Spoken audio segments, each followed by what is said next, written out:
Hello and welcome to episode 263 of the Board Game Barrage podcast. My name is Mark. I am the Green Tank.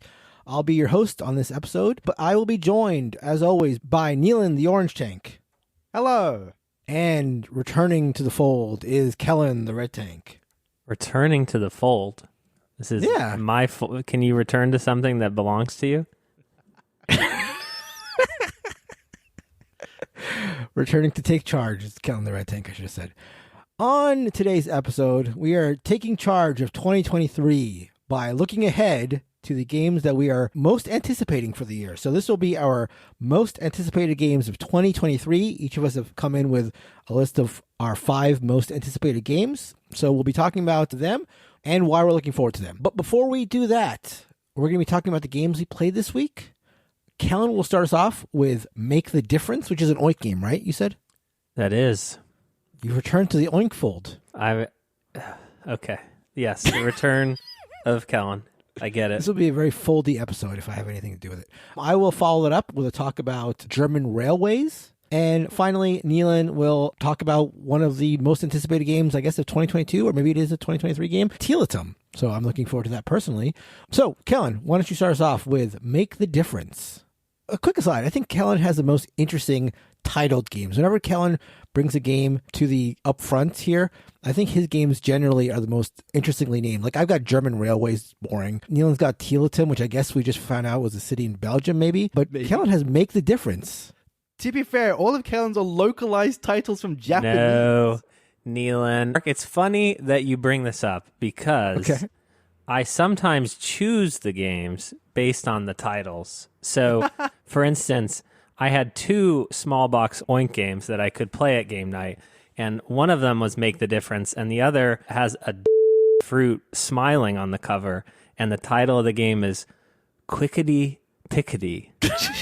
Okay? Yeah. And I think too highly of myself to say Quickety Pickety out loud, and so I could never be bringing the people Quickety Pickety, ergo Make the Difference. So thank you for saying that. You're welcome. Make the Difference, Mark, Neelan, you've played this, is a double wide Oink game, which already sets it off as half as good as the single wide Oink games. The box is literally twice as wide. Is a find the difference or a spot the difference between these 2 pictures game. Wait, Mark, hold on. You're saying it's a find the difference or a spot the difference game? I feel like it should be a Make the Difference game. Have you ever seen one of those? No.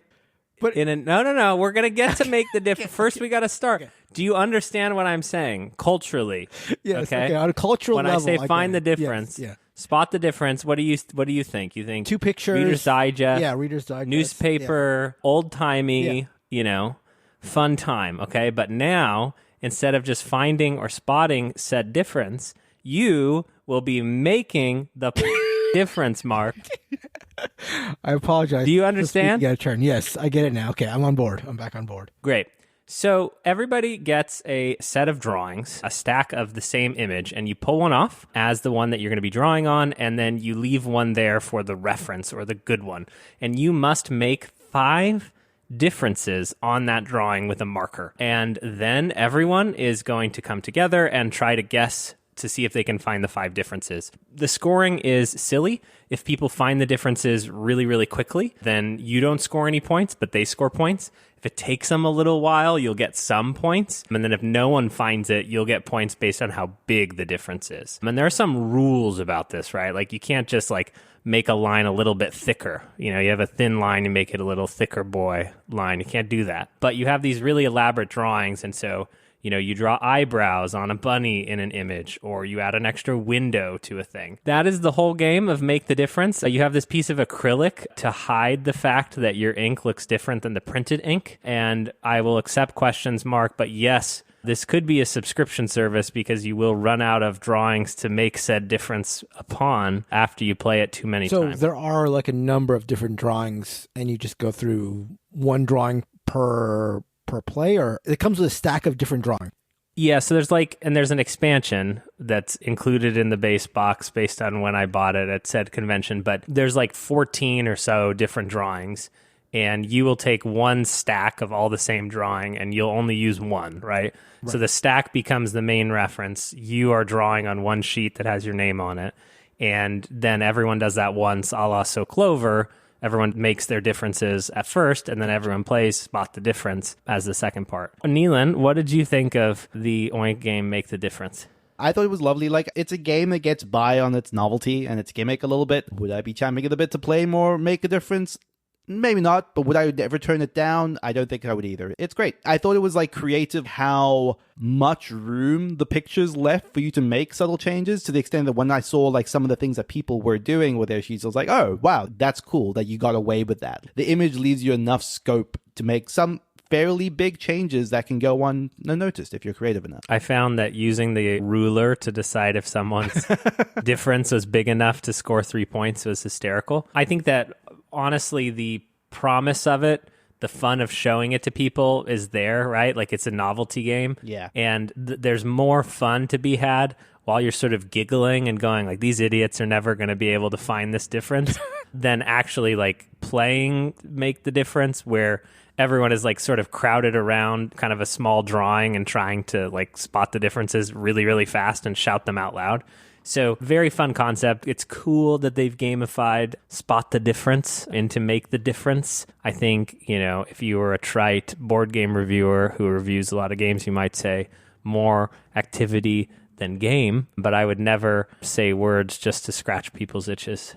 How often are differences not spotted? And how effective, just out of curiosity, is that acrylic to like hiding where the ink is different? The acrylic's super effective, you know, like ×2 double damage, super effective. But I think as the players get better, it's pretty hard to hide stuff. I would say with my family, that happened more often, that people's differences got through. But with a good group of gamers, you know, with a Z at the end, I would say that most of the time you found all of them.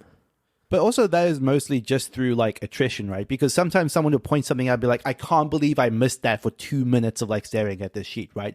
But just by having 5 people staring at the thing, it just eventually happens. But yeah, I was surprised sometimes by things I missed. So yeah, cute, not amazing, but it's funny. And I think people will get a laugh or a smile out of trying it. That is Make the Difference by Oink Games. Last week, I spoke about Dinosaur Gauge, a Cube Rails game I'd recently played, so I decided to make this a double feature on this week's episode and talk about another Cube Rails game that I recently played. This is German Railways by John Burro, originally published by Winsome Games under a German title that I won't even dare to try to pronounce, but more recently published by Queen Games in 2010. I did this last week, so I'm going to make it quick this time around, but for those who don't know what a Cube Rail game is, these are train-themed games that generally promise a slim rule set and non-complicated track-laying rules. Aside from those qualities, the games are generally pretty unique. What sets German Railways apart is a couple of things, but specifically 2 big ones. So the first is how turn order is determined. Now look, this is an old, very beige game about managing train companies on the German countryside, so take this statement with the grain of salt it deserves, but this is wild. So throughout the game, you're going to be auctioning off shares, which is one of the 2 main actions you can do in your turn. Again, very simple in terms of the options you have. It's either auction off shares or build out trains. But anyhow, at the end of any round, when it comes to determining the turn order for the next round, whoever has the most valuable collection of shares, and shares go up in value whenever you lead trains into cities, they're going to put 1 marker of their color in a bag. Whoever has the next highest value gets to put 2 markers, and then so on. So the player who's farthest behind in terms of share value has the most markers in this bag. So then for turn order, what you do is you draw a number of tokens out of the bag. So you can have, in a given round, a single turn. You can not have any turns, or you can have all the turns in any given round, which is crazy. The other thing that makes this game stand out among Cube Rail games is the fact that each train has its own asymmetric power. And a word I have to drop in here, unbelievably, the board doesn't mention the train powers. There's no symbology, nothing. There's no player aids included. So you teach the game, you teach what the train powers are, and then there's no way to like quickly consult them aside from going back in the rulebook. So what we resorted to, and I think this is pretty common when people are playing this game, is writing a summary of each train's power and placing it like on a post-it next to the logo of each train on the board. It seems like a huge oversight. What is this, like one train can fly, you know, one train has fire breathing powers. No. One train I don't understand how trains could have asymmetric So some power. trains move faster. They can place more tracks. Some trains will have their first track placement free. Some trains score more when they enter cities. So it's nothing too wild, but it is odd to have asymmetric powers in a train game. Got it. I should have interpreted it as the most boring way possible. Yeah, sure. Your special power, Neelan, is when you make the cities, you score extra points. Mm-hmm. Hey, that's a big thing in a train game. Anyhow, as far as the game itself, it's a weird one to judge. The box says that it should run around 60 minutes. And if you got to that number consistently, then it feels like this would be an easy one for me to recommend. The train powers and the silliness and excitement of the turn order does make for a lot of moments of excitement. But in the couple of plays that I had, the games are much closer to the 2-hour mark. That is almost certainly at least partially a result of us not knowing the game well initially and also being pretty competitive and sort of considering our turns quite a bit. But I don't know if this is going to ever be an hour-long game for us. And so in the experience I had with it, I can see it turning off what might be one of its larger audiences, which are like Euro players who aren't big into games with big dollops of luck. I mean, I would include myself among those people. And yet, I couldn't help but find myself charmed by German Railways. It, as I mentioned, provided some big moments in a genre of games that aren't without excitement and which I enjoy generally anyway, but like they're splashier in German Railways. You have these like big things where like a round really matters and then you pull out the turn order and like you're not taking an action that round or you're taking all the actions that round and it's like a crazy thing. That said, folks out there probably hopefully already know by my description if this will be a game that their groups bounce hard off of. If you can imagine someone, as previously said, in your game group extremely negatively reacting to that turn order where they don't get an action, maybe you're that person, then maybe stay away from German Railways. But if your group is good playing a little fast and loose and you can get the game to close to that 60-minute mark as advertised, definitely I would say give German Railways a go, especially if you're a fan of cube rail games in general. So that is German Railways by John Borer and Queen Games. How did you feel about that turn order thing, like on the whole? Like, because it sounds like something that would really bug me. Yeah, and it's funny because it did when I didn't have a turn in that round, but then I would have all the turns in one round, and I was really happy about it. So I don't know what my appetite is for it over a number of plays. I feel like if this was truly a 45 to 60-minute game, I would have a much better feeling about it because, you know, games that are shorter, the big swings and luck don't really bother me as much. And so that's what I'm hoping for. I'm hoping that with more plays that it gets quicker. But to be honest, the games I've had of it have been fun and exciting and sort of like crazier than you would expect a cube rail game to be. So I've enjoyed it, but I can definitely see people really, really being annoyed at that turn order thing. So, Tiletum. Gesundheit. Thank you.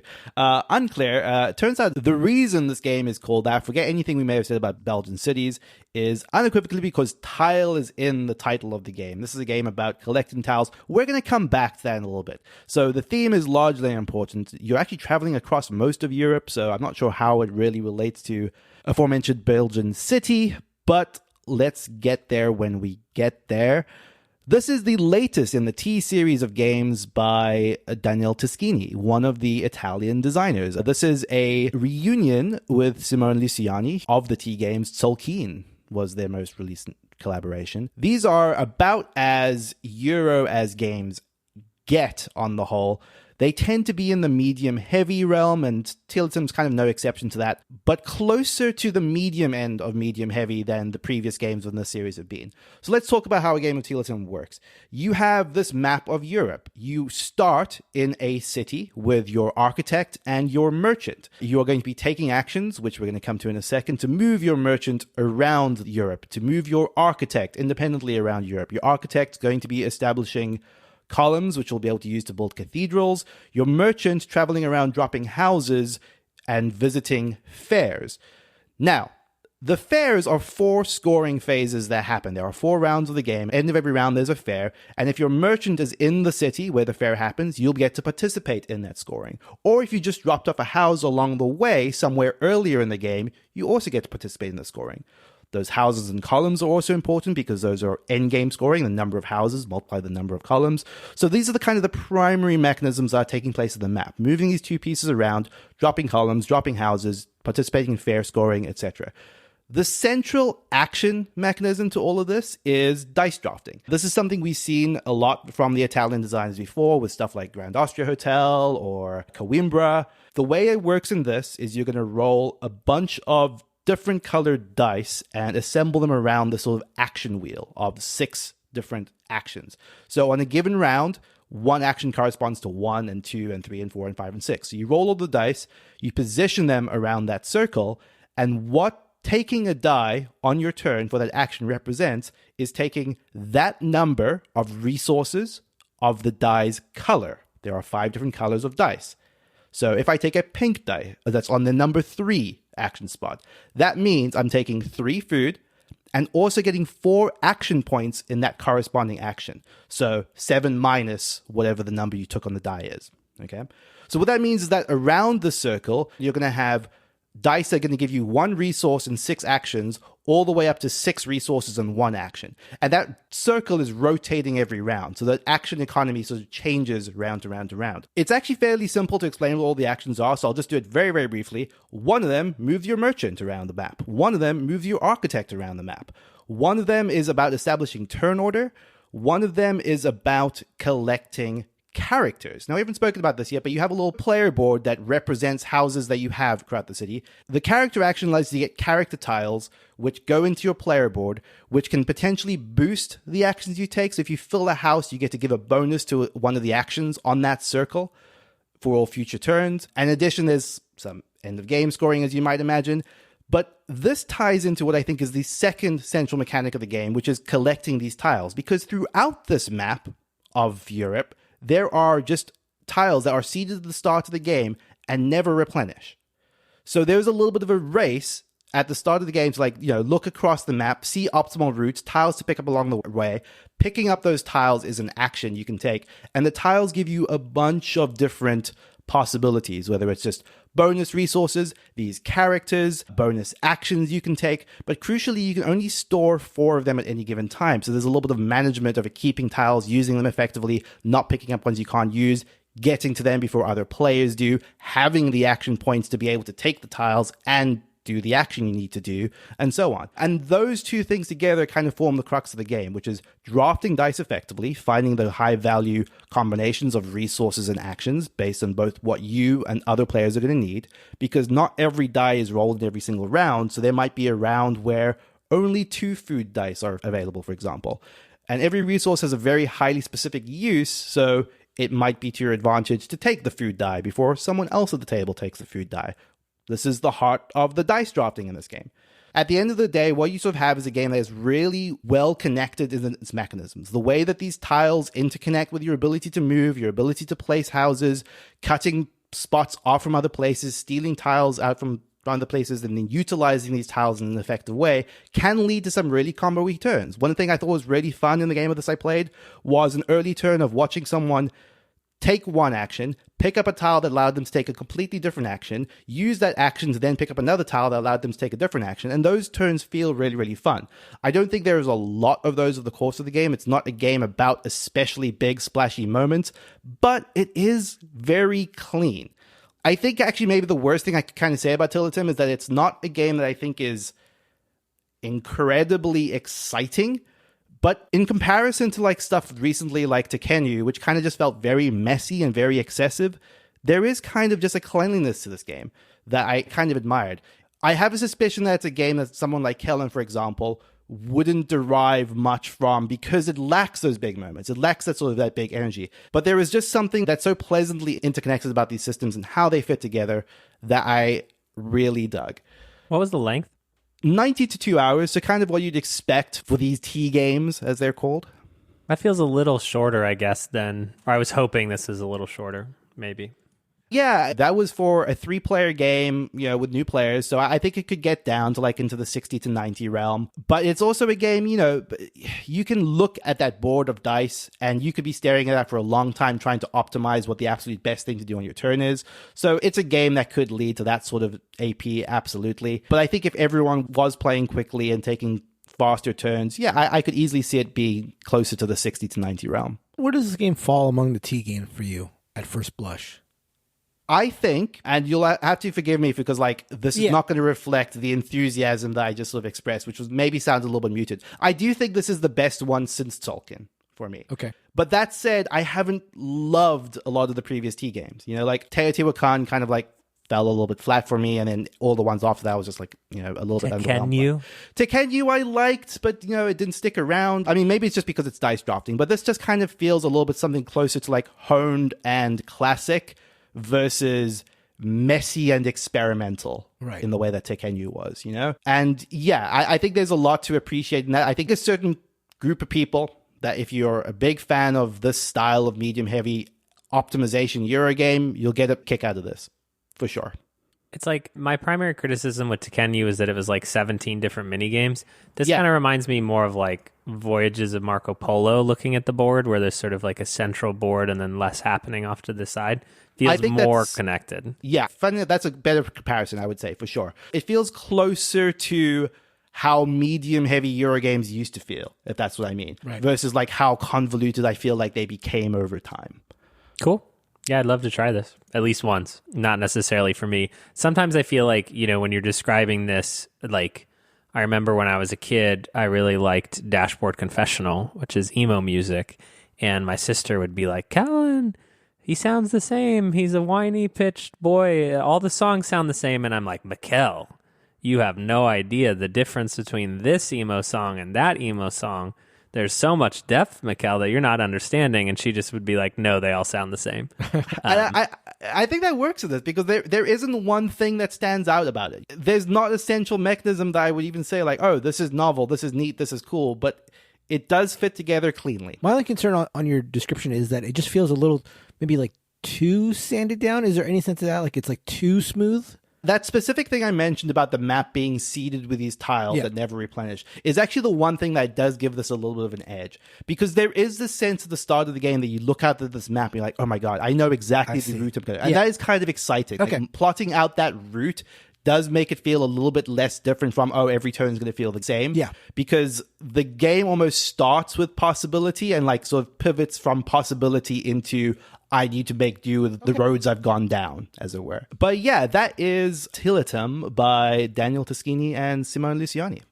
All right, before we go into our most anticipated games of 2023, just a couple quick notes here. First is, in about a month, give or take, we are going to be doing our annual listener top 20 list, where we gather together our listeners' favorite games, construct a top 20 list, and sort of go over it and analyze it. And skewer them. Skewer them and ridicule them mercilessly. If you are interested in submitting your own list to the top 20, I know Neelan does a lot of data-driven analysis of it, and it's pretty interesting and fun. So if you want to be a part of that, you can go to boardgamebarrage.com/top20. Again, boardgamebarrage.com/top20, where you can submit your top 20 list and be part of that fold, get mixed into that fold. And if you only play dry Euro games, that URL again is brdgambarge.com/top20. Callan, that's bad. I'm stacking the votes, rigging. Rigging the election. Speaking of things that are going to be happening in about a month's time, Dice Tower West is coming up in about a month. I think it's the second weekend of March, and we are going to be there. So if you're interested in hanging out or meeting up with us or just having fun, that's something to look forward to. So Dice Tower West here in sunny Las Vegas. Well, it's not so sunny now, but March 8th through the 12th. And finally, just a reminder that we have an extensive wiki where you can look up what our most anticipated games of 2022 were. Perhaps. That's one thing you could do. And you can check that out at boardgamebarrage.com/wiki. And there we have all our episodes are up there with all the games we've played. You can sort our catalog by episode. You can sort it by the games discussed. We have listeners who have created their own community pages. So a lot of stuff on offer there. So I would recommend, if you're interested in looking up specific episodes or specific takes on games, to check that out at boardgamebarrage.com/wiki. There's also the previous top 20s up there. Oh, yeah. From listeners, you know, so not that you should be referencing those in your submissions, but, you know, if you're curious to see what the listeners have voted on previous years, those are there as well. Exactly. All right. So 2023 most anticipated games. Before we get into our top 5, any thoughts you have about your research into the games that are supposedly coming out in 2023? This might not be a very well-formed thought, but I got the sense that it was a thin list in the sense that as I was looking through, going through sources, trying to find stuff, even to the extent of just like looking at every game on BGG that's like slated coming out in 2023, I wasn't seeing a lot of stuff that was jumping out at me. I don't know what that says. It could just be me. It could just be the way I was trying to source all of the stuff. But yeah, I don't know. I was sort of surprised by how many co-op games. It felt very co-op heavy and felt very, if not legacy, and probably legacy is not the word, but campaign heavy. Feel like there's a lot of campaign games coming out and a lot of co-op games coming out, both of which are not genres that I generally enjoy. So it made it a little bit harder for me to find the games that I wanted. But of course, there are tons of games coming out every year. So there were obviously a lot of choices out there. But I was just surprised by how many co-ops and how many campaign games. I just think Kickstarter makes it so hard to tell when a game is actually going to come out. And so my guess is a quarter to a half of these won't even actually come out in 2023. And if so, I look forward to the email on December 31st from a loyal listener with the title, actually. But yeah, I mean, everyone is still chasing the Gloomhaven money. So I don't see that trend going away, which is like... Including Isaac Childress with the Frosthaven. So chasing his own money. There's a lot of money. I mean, it's like crazy, even in, and I know it's different, but like you look at like the TTRPG spaces and, you know, the podcasts that are TTRPG related are 1,000 times more popular than board game related stuff. And even board game content creators are trying to get into that space. And I know it's not the same thing, but there's sort of like this adjacent but larger group of people where it taps into stuff that they might buy. Is this where we make the announcement? Yes, we are starting a campaign, Dungeons and Dragons. I don't really know what the whole thing is with the OGL, but Wizards of the Coast. And this is D&D 3.5, a classic system. I have all the books, Monsters, Madness, and Dragons, and we need a DM. So if you would like to be that DM, please reach out to us. Perfect. All right. So let's kick it off. Number 5, most anticipated game of 2023, Neelan. My number 5 slot, I usually like to have like a smaller, weirder wildcard pick, and this time it is Mission Control Critical Orbit. This is, Callan's going to love this, an asymmetric, cooperative, roll and write, real-time... Oh my God. Neelan, are you doing this on purpose? What I like about the idea of this is that it kind of feels a little bit like, and again, this is going to be another thing that's going to blow Kellen's mind, but what if you took Captain Sonar, and you didn't make it a competitive game? You just got rid of one of the teams, you know? So, oh my gosh. So you have someone who's the captain, the flight commander, and 3 other people that all have their own sort of little mini games that they're effectively doing, but they're all different. So each person has a different station, and they're doing their puzzle and then feeding the information, the result they get from their puzzle to the field commander, who then has to use that in some way in order to build towards an objective. It's funny, I wasn't able to find pictures of this or images of this, but that description was really, really cool for me, especially because considering it plays in like 20 minutes. So it's a quick, silly, light party game that captures what I like about those style of real-time team games, but without the stupid pressure I always feel whenever I'm playing Captain Sonar or Space Cadets. So I dug the sound of this. There's also like a polyomino element to that, which is, you know, another buzzword that's always going to get me going. So that is Mission Control Critical Orbit, which I expect to see later on your list. Yeah, it sounded like the prototypical anti-Kellen game. I could not think of a more anti-Kellen game. Kellen, you want to go next or you want me to go next? I don't know. You're going to come up with some order that doesn't make sense. You can tell me when to go. You set the order. I don't care. No, I don't want to set the order because then I won't know the order. Okay. Do you want to be... Okay, here. Let me ask you a question. Do you want to be the number 1 boy? You want to be like the last number 1? No. Okay. That's okay. Okay. I'll go now. Okay. The 5th game I am most excited about this year has a terrible title, but it is an expansion, which is a dirty word for me, but that's okay because the title is so long. Beyond the Sun, Leaders of the New Dawn. My God, they could have come up with a better title than this, right?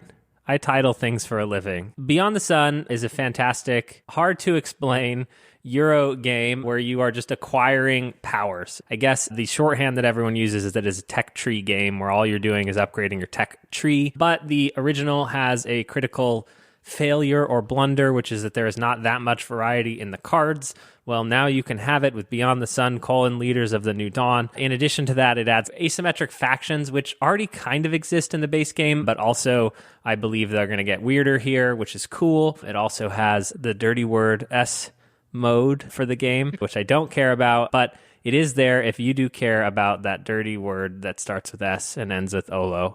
That is Beyond the Sun, Leaders of the New Dawn, a 2023 release that I am excited about from Rio Grande. So I didn't really add expansions when I was looking up my most anticipated list. Is this basically like Beyond the Sun, but more and weirder, basically? Which sounds like what it needs or what would help it out. Yes, it is. But yeah, it's not a replacement. It's just an expansion. Yeah. And I agree with you. Expansions, should have asterisks next to them. I do have another game, Mark, if you want me to swap it out. No. Are you saying I have to swap it out? No, that's fine. All right, I'll swap it out. Okay. The other game that I have is one title, Watch Hockey, Get Drunk. Okay. That's the title of the game. Watch hockey, get drunk. You telling me I don't bring good enough titles? No. Let me read this to you. Perfect. It's time to watch hockey and get drunk, okay? The perfect hockey drinking game for hockey lovers who enjoy drinking. And Mark, what you might say is, but Kellen, repeat after me, but what if I don't drink? But what if I don't drink? If you're not into adult beverages, you can easily swap it for something else. The game will still be fun to play. Maybe drink soda instead. Being forced to drink a lot will lead to a burp fest, which could be funny. I appreciate them giving me another option there. I don't even have to think about it. It's like the soda and the burping right there. Wonderful. So my number 5, Watch Hockey, Get Drunk, a 2023 release. Perfect. Excellent. So it's hard to top that one, hard to follow that, but I will try. So my number 5 game follows a theme of a lot of games that I've enjoyed recently, which are older Euros that I haven't played, but are from the bygone days when Euros are really like simple, straightforward. But this is a reimagining of that. So this is Skyrise, which is a re-implementation of the old game Metropolis by Ustari Games back in the day. Sunrise is coming out from Roxley, who have a strong history of remaking older games in a really nice way. Metropolis is, again, one of those old Euros that I've been seeking out for a long time, and it's really hard to get your hands on. Again, it has a very, very simple rule set. I know that about it. It's a area control game where you're fighting over areas on the map, and it has this 3-dimensional quality where you are placing towers to indicate the level of control. Just a game, again, I've been seeking out for a while, so to find out that Roxley is remaking it is making me interested in seeking it out again. So that is Skyrise from Roxley Games. Yeah, this is exciting. I have backed this, and I'm very excited to receive this. It's one of those things where I couldn't decide whether or not to include stuff that I was definitely in the pipe that I know I'm going to be getting. But this is very exciting. Very much looking forward to this as well. My number 4 game is Sleeping Gods, Distant Skies. This is the sequel, spiritual successor to Sleeping Gods, a game I absolutely adored. This is a cooperative or solo campaign story-driven game. So, at its heart, it is really just a game about exploring, going out, finding stories, finding quests that you fulfill. There's not really, I would say, anything close to a cogent objective so much as just finding what is buried at the core of this world. There is the hints and seeds of story and intrigue, and the game just encourages you to pick a direction, go in that direction, and find a new story. Sleeping Gods, at the very least, is structured in a way that makes it really hard to do everything in a single playthrough, encouraging you to explore different things each time. And what I like about what Ryan Laukat is doing for Distant Skies is he's kind of shaving off, honestly, all the things I didn't like about Sleeping Gods. So the things that get in the way of it being a storytelling game, kind of resource management, the way that you equip characters, the way that combat works, kind of all just felt a little bit too fiddly for its own good. A lot of what he's doing with that sort of resource management and the action system just feels very simple, very streamlined, in a way that just feels really cool. It takes the theme away from being a sailing game to one of sort of almost like a Amelia Earhart-esque voyage of discovery via plane. And I just love the way that this looks, and I like the way that the changes just feel very smart to me. He's also sort of planning on introducing a lot more sort of multivariate branching quests, which is maybe something that the original lacked. So very intrigued by this. I don't always sit well with Lokot's designs, but he's very good at refining and iterating. And so I'm very intrigued to see how that comes across in what is ostensibly a sequel. That is Sleeping Gods: Distant Skies. All right. My fourth most anticipated game of the year comes to us with another great title. And the title of this game is That's Not a Hat. And this is not a mistranslation, Neelan. This is from the designer of Magic Maze and Gods Love Dinosaurs.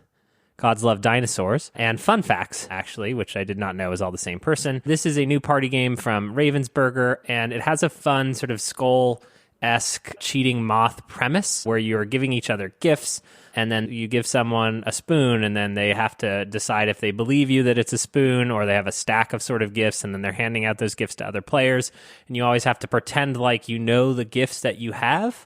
I don't exactly know how it all works, but I love the idea of pointing at Neelan and saying, that's not a hat, at the gift that he has given me. And I think there's something about the subtle framing of games where you're giving each other things or gifting. Like there's been a couple where it's just like you start smiling. Like I'm just smiling talking about it, even though I've not read the rules or played it. And that's just because there's something funny inherent in the premise. Designer has a good pedigree. Ravensburger is a good publisher. I like getting excited about party games. That's Not a Hat, my fourth most anticipated board game of the year. That sounds fun. I mean, not that we're even sure what it is, but just like you said, the gift giving and the bluffing are a funny combination. Speaking of games that we've already backed, Neelan mentioned backing my number 5 game, Skyrise. Neelan has backed every game, first of all. If there's a board game, Neelan has backed it. And so, he used to like issue warning calls to me, so that we didn't back the same thing. But now I just assume that he has backed it. Gotcha. So probably true.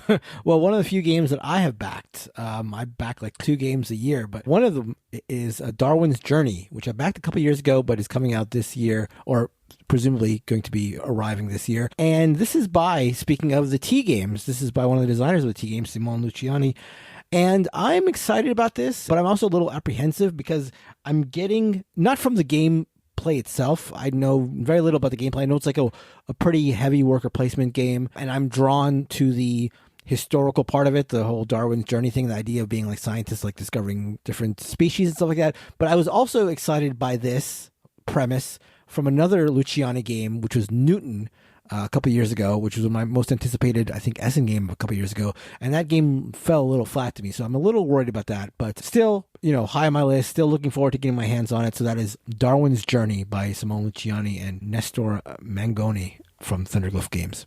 Yeah, I'm excited for this one too. I do sometimes feel like, even just like as I was talking about the T games, almost like there are too many of these talented designer heavy games that I feel like, oh my God, I was just getting my grips on this one before the next one is out. But yeah, because I never even got around to Newton, as you mentioned. But Darwin's Journey, I've heard a lot of good positive buzz for, so that's exciting. My third game on my list. Boring. Wow.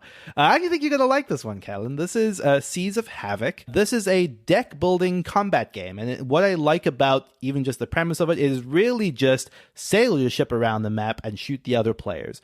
The game breaks down every turn. It's almost like, I hesitate to call it worker placement, but let's call it that, where depending on where your ship is, you're going to send out skiffs out to like take actions or collect resources or acquire cards that are sort of close to the vicinity of where your ship is. And those cards go into your deck. Then there's the ship phase, where in sequence, everyone's going to play a card from their hand. And that card is primarily going to be a way to maneuver your ship. So you might imagine that says, move your ship 2 spaces forward and then turn it right. So, it's all relative to the way that your ship is facing. So there's a lot of that sort of maneuvering around the specific path, trying to get into each other's line of sight so you can fire cannons at each other. And when you hit another player, you give them damage cards, which is, just another beautiful like deck building feature where those cards are going to clog up their deck and give them negative victory points at the end of the game. And then primarily it's about just shooting your friends, using your deck building effectively to maneuver your ship around and fight people, which I think is just a cool premise for a deck building game. It also seems like it plays in about 60 minutes is what they're saying, which is just a lovely length for a fun fighty game. This looks awesome. Something about the simple premise of this just sort of grid board where you're maneuvering your ship and trying to shoot each other, but it's all through deck building, is like hilarious. I can already imagine, Neelan whining he didn't have a cannon in his deck when he got close to me, but there's inherent fun baked into this. I want to try this. And deck building like is rife for like Like, stop Dune and peering me. It doesn't need to be 7 hours long. I also think that, deck building went down a road of kind of being similar styles of games, or games that kind of facilitated another mechanic, like the worker placement hybrid. But this just being use your card to move your ship and shoot people is just great. That's a great core to build a deck builder around. That is Seas of Havoc. My number 3 most anticipated game, and this is where we start getting into the squint as to whether it will actually come out in 2023 or not, or whether the Kickstarter will be in 2023, comes to us from Spielworks and designer Michael Keller, who designed La Granja, and this is La Granja 2, or as they like to title it, which again makes no sense, La Granja 2 would make sense, El Burro, a La Granja game. So the pitch for this is it's a standalone game in the same universe. I thought La Granja was in our universe, but I guess they have their own sort of cinematic universe. And it's supposed to be a bit more complicated version of La Granja. So not a side story, not a simplification, which is what I thought it would be, but actually more like Marco Polo 2 to Marco Polo 1. And obviously we all have that sort of question mark in our mind, because what happens if El Burro a La Granja game is actually superior to La Granja? And we all just got done kickstarting the deluxe La Granja master set. So funny title, interesting game, one that I'm really excited about. La Granja is a game that's close to being on my top 50. I always enjoy playing it, would never turn it down. Really, really like it. So excited to see what happens with El Burro a La Granja game. I had a resurgence of my love for La Granja this year, playing a number of games of it and really enjoying them. So a chance to dip my toe back into the La Granja universe is very exciting for me. Yeah, you're definitely, you've read all the lore. Yeah, I'm wondering writing where the fan fiction. The Burro on the cover, where did he come from? Where is he going? Is he related to anyone in the Yeah, right. That's right. Exactly. Good. As I mentioned on last week's episode, I'm going to be joining Casey and Miguel together, their brain and jar, on their Twitch channel on Saturday, the 11th of February at 10 a.m. to play Cuba Libre, which is my favorite coin game. I don't have a ton of experience with coin games, but of the ones I've played, Cuba Libre is my favorite, as is evidenced by the fact that it's on my top 50 list of games of all time. But for the number 3 game in my most anticipated list, I'm going to add another coin game. This is Red Dust Rebellion. This is by Jared Carmichael, who is the person behind 3 Minute Board Games, the YouTube channel, and also is interesting in that it's a departure in the coin series because it's the first non-historic coin game. So those two things make me interested in what it could be. Coin games have always been historically themed, and that's one of the reasons why I enjoy them so much. So it's just interesting to see the coin series take a departure, and interested to see, to be frank, how a fellow board game media person does when it comes to creating a board game. So for those 2 reasons, I'm excited to check out Red Dust Rebellion. It's could they even try with the art on this? Yeah, it's pretty GMT. I'd be excited to try this, knowing the pedigree. My second most anticipated game of 2023 is Unconscious Minds. And this is going to sound maybe a little bit unfair, but this definitely reminds me, it is not a Mind Clash game, but it exudes a sort of a Mind Clashy quality to it, which is to say it has beautiful art, and it seems to be a heavy-ish Euro game that really seems to tie quite closely to a theme that's quite inventive. So the premise of this is kind of the dawn of psychology in the wake of Sigmund Freud, and you playing a psychologist that is attempting to cure your patients. You are unlocking ideas in order to figure out insights about the patients in order to sort of lead towards a cure. But it's a game that seems to be quite heavy, quite involved, quite mechanically dense, but one that really, really leans into its theme in a way that I've heard a lot of previewers say quite effectively, really utilizing the theme in a way that is quite novel. And, much like Darwin's theory that Mark was talking about earlier, I love games that lean into historical themes, especially when they revolve around scientific fields. I just think that's an interesting realm to position your game in.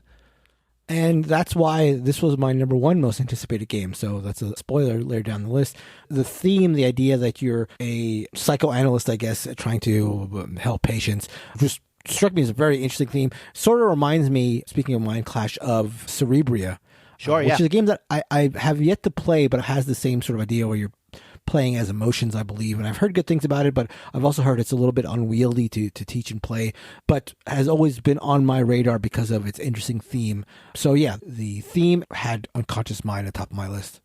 Isn't this also mind management? It actually feels like a theme that is like adjacent to other themes, sort of. Yeah, mind management's not so much, really. Mind management is kind of its own weird thing. Isn't mind management more like cartoony a little bit? It's more just like a bad spy thriller more than But it's like anything. psychic espionage. Yeah, exactly. But it's not like in the way that like you're not going inside the mind or anything like that. I feel like the comic maybe leans into that more than the game does, but yeah, I'm not sure. But it also seems to use like academia as the route for some mechanics where you're like publishing theories and other players can use that. I'm not sure exactly how that works, but yeah, Unconscious Mind seems cool as hell. Gorgeous production as well, and looking forward to that. That's Unconscious Mind. It's like, for whatever reason, I'd rather this just be a boring Euro theme if it's a boring Euro game. I guess I shouldn't say that because obviously cooler themes are cooler, but I think I have sort of the anachrony thing where it's like, if it's just a regular game with a overdone theme, like it's just more to get in the way. But the cover is super beautiful. Yeah, for sure. My number 2 most excited for board game, most anticipated of the year is the follow-up. I hate to say follow-up. Is Comet 2, but not in Egypt, Yucatan. So Yucatan is a dudes on a map area control game from the designer of Comet. This was kickstarted last year or the year before. It has really dark artwork set in a Mayan city. Looks like a reduction of area control to some degree. There's actually like, I think only 4 or 5 spaces on the board that you can even be in. And it plays in 45 minutes to an hour. That's about all I know, but that's enough for me to try the game, get excited about the game. Comet is not my favorite dudes on a map game, but definitely an amazing design, and one that just on the pedigree alone, I am excited to seek out and play and enjoy. These are the types of the games that Christina and I most often want to play and highlight together with Mark and Neelan. This one actually passed me by completely. Like this looks cool as hell. And if you tell me that it's the Comet designer, that's doubly cool. I think I may have talked about it again. Often I think I've talked about it on other episodes and then I go back to look and can't find it. But I'm honestly shocked you didn't kickstart it. So yeah, I don't even remember the Kickstarter like happening. This completely slipped by me. Did you back it out of curiosity? I can't remember. I'll have to go look. My number 2 game sort of shares a lot with my number 3 game in that it was also a design from a fellow board game media person. This is by Roy Cannaday, and it's Last Light, which promises to be a 4X game in about an hour.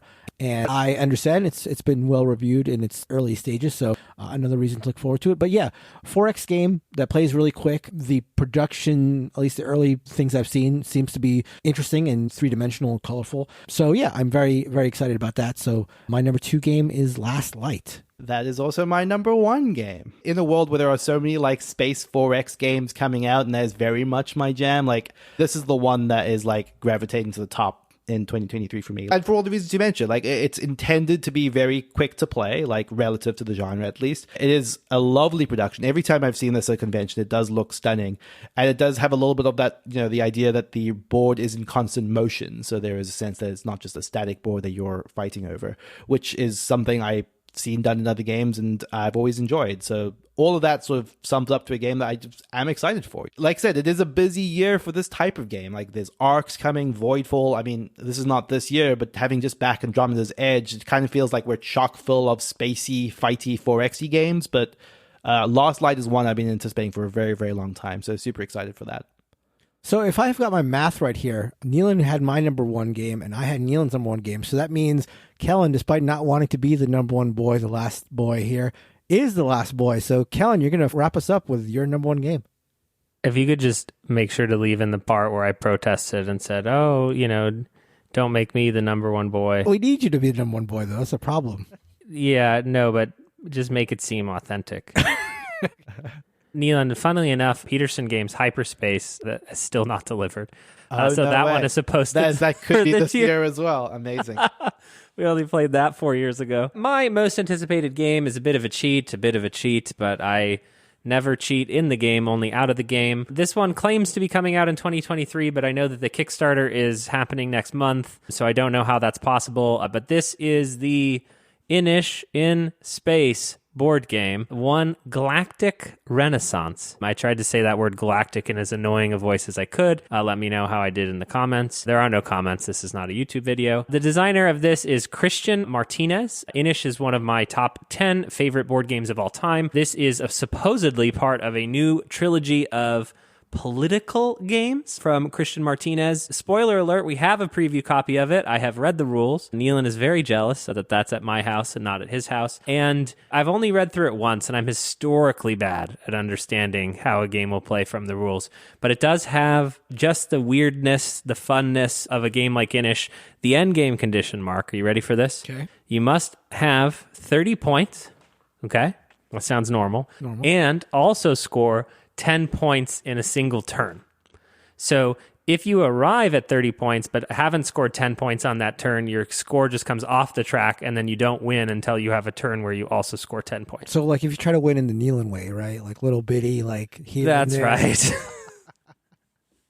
It's an anti-Nealon game. But no, one that I'm really excited about. Matago is just a fantastic publisher. We will be playing this probably shortly, at least at Dice Tower West, if not at Strategicon, to take this one through the paces. Really eager to see how it plays. But it's hard. It's hard when one of your top 10 favorite games has a new game from a designer who doesn't publish much. You just got to be there. You got to be there. It's the closest thing you get to like, oh my God, my favorite director has a new movie coming out. Right. I mean, assuming that it doesn't have the same Inish sort of like bash leader problem that I had with it. I love the idea of you win when you score a certain number of points, but you have to have a big turn. That seems really fun.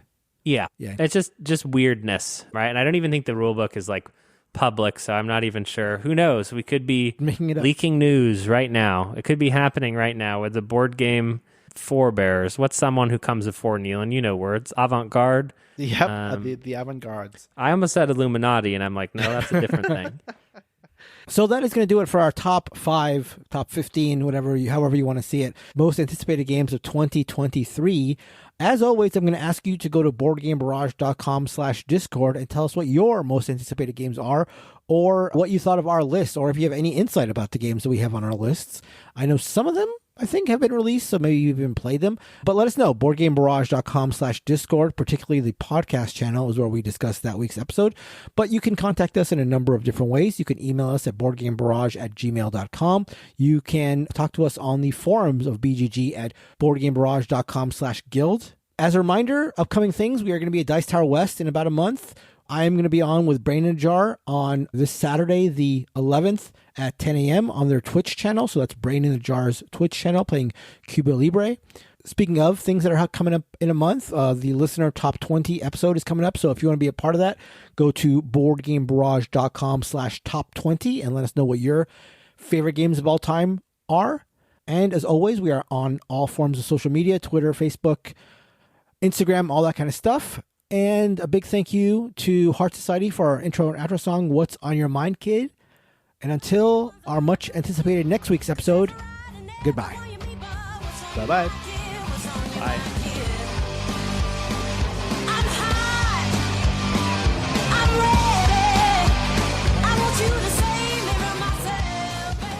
All right, so let's kick it off. Number 5, most anticipated game of 2023, Nealon.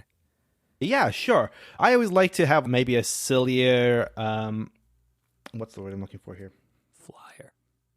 Yeah, sure. Avant-garde pick. There was a word I literally had in my head. Avant-garde, Nealon? Well, no, but there was literally a word I had in my, until I said the sentence. Like, there's a word I always, not throwaway. Wild card. Wild card, that's the one. Thank you, Mark. Well, flyer and wildcard are like synonymous, and you're like, I know, but avant-garde. It was just bugging me. The reason it was bugging me is because I had the word, and I was like, I knew what I was about to say, and then it just like completely went from my brain. Okay. Give us your avant-garde pick, number 5. Okay, my number 5 spot, I always like to have like a smaller, weirder, I'm going to say avant-garde again, Jesus Christ. My number 5 slot, I usually like to look forward to this as well. My number 5 game is Sleeping 4, right? God. Is what? 4. You did the first game. Oh, sorry. Thank you. Sorry, you just assume I'm trying to like Or like smiling. I was literally legitimately thought helping you. I literally thought you said boring. Like my number 4 or 5 game is boring. I was like, What do you think of me, Neil? that's exactly what you would do. My number 4 game.